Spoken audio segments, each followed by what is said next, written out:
I'm sure they're accurate. I don't see the point of any campaign on either side making up inflated fundraising numbers when the reports come out via the FEC. If it came out that they lied about that, that would look really, really bad, frankly. So I imagine that the combined fundraising operation of the RNC and Trump is pretty accurate there. I personally think it couldn't matter less.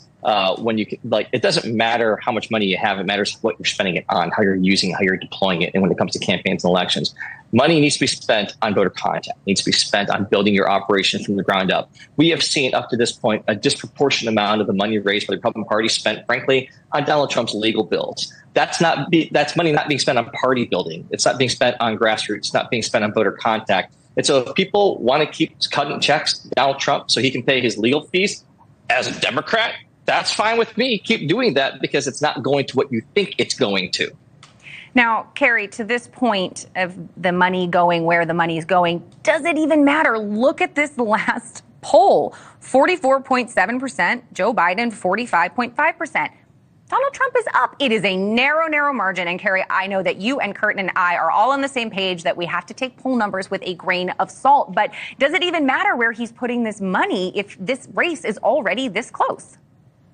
Well, he's a very non-traditional candidate in the sense that he doesn't have to buy ad space the way that most candidates spend money on advertisement. He has universal name ID, and he's constantly in the media. And he has shown for him that when you're in the media, it doesn't matter if it's negative or positive coverage. It's just coverage. And so he doesn't need to spend money. So he's not a traditional campaigner in that way. The other thing to point out, though, I think that's very important this time that the Republicans have been asleep at the wheel is for the early voting. And Trump himself made the fatal flaw in 2022 and 2020 of being asleep at the wheel. As much as I, as a Republican and as a conservative, I would love to see election day. The reality is we have election month or sometimes months. Yeah. And so we have to live with reality. So it was great to see was the Trump campaign has announced this week a new initiative to push forward early voting for Republicans, because no matter your best intention,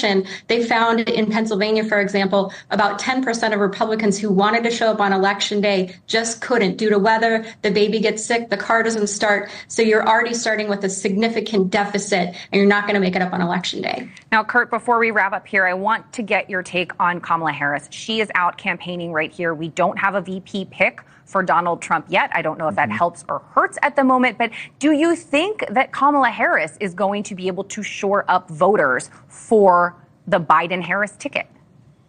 I think that when you look at the one issue that Democrats have a tactical political polling advantage over Republicans right now, it's on women's issues, it's on women's health care, it's on abortion. That has been, we see multiple election cycles now where that's been a poison pill for Republicans. All the polling for the last 3 years has said Republicans are up, Democrats are down. We should have red wave elections. They should be, frankly, in charge of the House, the Senate, the White House, everything.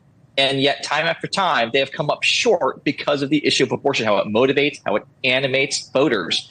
Kamala Harris can be the tip of the spear for the Biden campaign. And going out there right now, I mean, she's the only female that's on a ticket right now, a credible ticket that can get out there in front of voters. Trump hasn't named his VP pick yet, so we'll see what he ends up doing around that convention. But yeah, if I'm the Biden campaign, I'm sending her out to every swing state, getting her in front of as many female voters as possible, because that is the kryptonite to Republican victory, are women issues.